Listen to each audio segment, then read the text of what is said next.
Hyvää huomenta pyöräilomalta Italiasta, Riccionesta.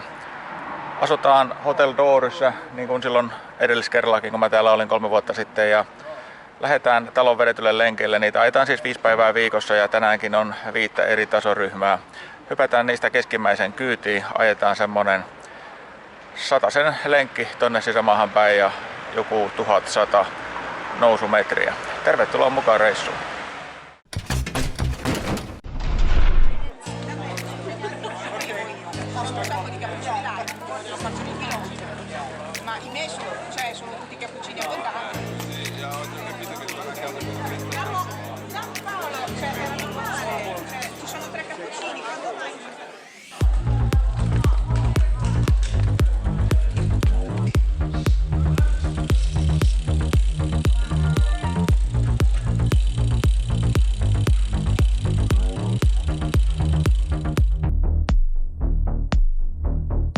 No niin, hyvin menee. 200 metriä päästi, niin rengas rikko.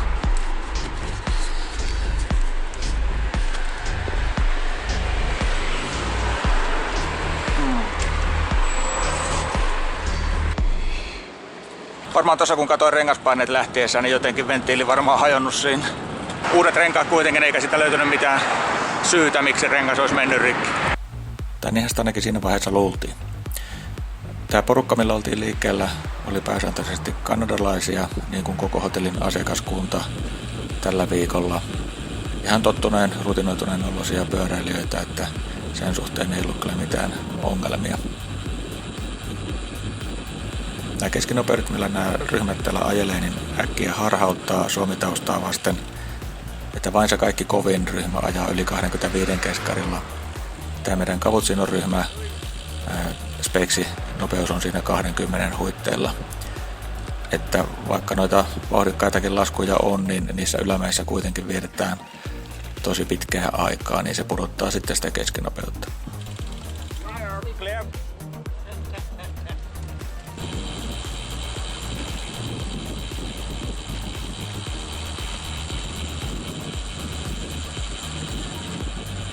Autoilijat kyllä huomioi pyöräilijät täällä hienosti, että kyllä he huomauttaa sitten, jos ei nyt törttäillään tai ajetaan leveästi silloin, kun auton pitäisi päästä ohitteen, mutta niin kuin tässäkin, niin se minimietäisyys pyöräilijään pidetään, vaikka tulee toinen auto vastaan, että sitten vaan vaikka se vastaan tuli ja menee vielä reunemmaksi, että sitten omasta vauhdista hidastetaan, jotta pyöräilijällä on turvallista ajaa.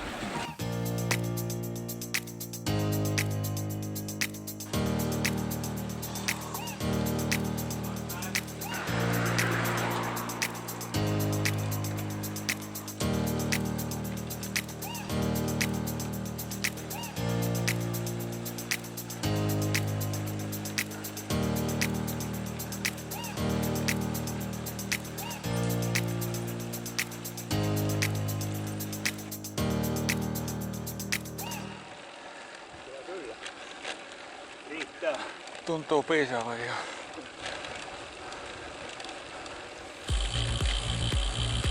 Mä siis ajelin täällä vuokrapyörällä ihan pakasta vedetyllä Scott Addict Disc 10 kotiin ihan minua varten, mikä oli ihan hyvä laite kyllä tämmöiselle teille 2 syystä. Levyjarrut, tehokkaat jarrut, niin vaikka tosiaan joutuu paljon jarruttelemaan, niin ei käy käsille niin koville kuin vannejarrun kanssa. Jarruteho riittää.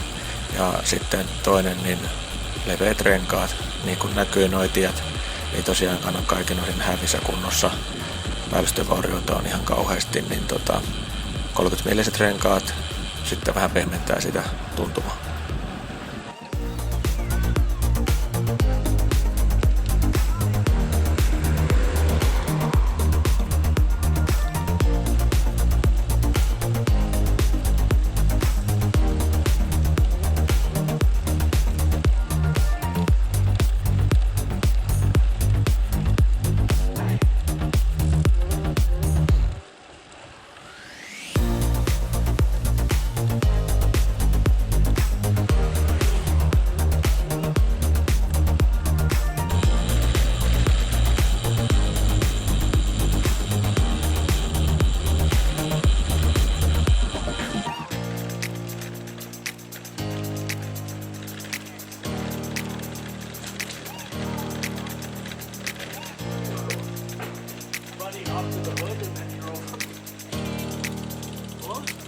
Just pysyn kyydissä sen verran kuvaa vauhtia. Sen verran noita nousumetriä kuitenkin. Mutta nyt rollaan kyllä varmaan reitin korkeammalla kohtaa, että eiköhän tää tästä.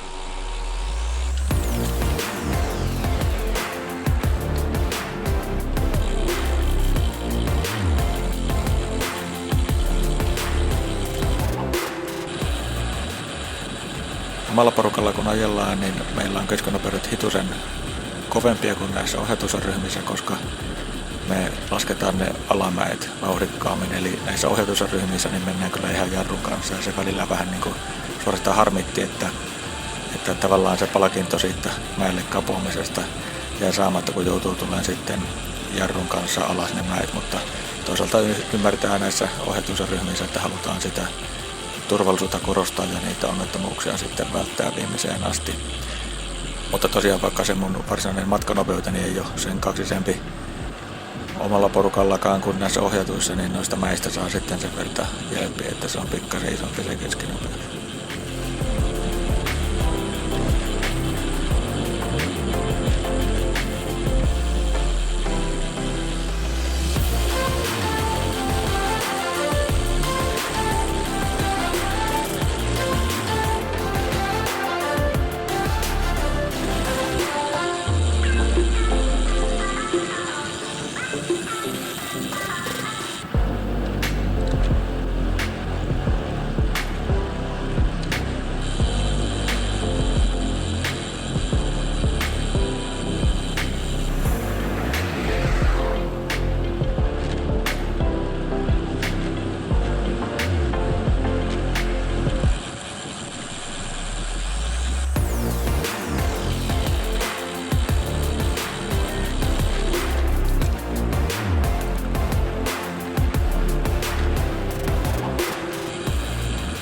Aikansa kun kapuaa ylöspäin, niin kyllä sieltä ennen pitkää se laskuosuuskin tulee ja se voi sitten olla kymmeniäkin kilometrejä, ei välttämättä yhtenäistä alamäkeä, mutta kuitenkin laskuvoittosta.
Tälle päivä oli luvattu aurinkoista keliä ja oli suuri ihmetys, kun aamulla jopa oli vähän vettä ilmassa, mutta tuossa puolen päivän jälkeen se lähti sitten pilvipeite vihdosta viimein rakoilemaan ja tunnelma alkoi nouseen, kunnes sitten jo unohtunut rengasepisodi iski uudestaan päälle.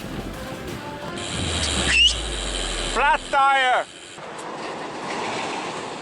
Sen verran se kesti. Siinä vaihdettiin jo välillä sitten miestäkin, kun aloin epäillä, toisin kun mä kuitenkin hätäillyt siinä aamulla renkaanvaihdossa, kun oli vähän porukan painetta tehdä homma nopeasti. Että olisiko se jäänyt sisuri sitten päällirenkaan reunavairin alle puristuksiin. Mutta eipä tässä sitten kauan mennyt, kun tämäkin teoria siltä lähti kanssa pohja pois. Ei tää nyt tottakaan. Ei siellä pysy ilmat nyt. Siellä on varmasti päällirenkaassa sitten joku.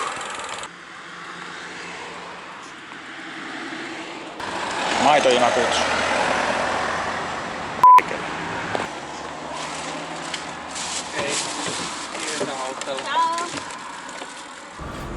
Sitten semmoinen päivä tänään.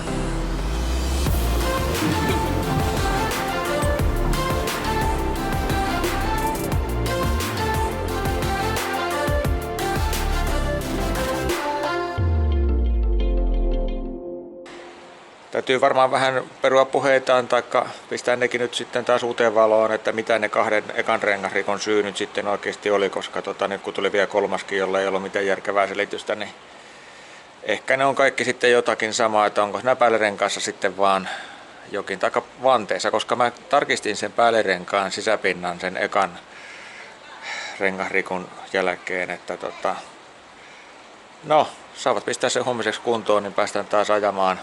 Ja olihan tämä nyt semmoinen testi tietysti tälle systeemille, että tuostakin tilanteesta tällä konstilla selvittiin. Perinteisiin maantiepyörihän heillä olisi ollut siinä pussissa vaihtokiekkoja.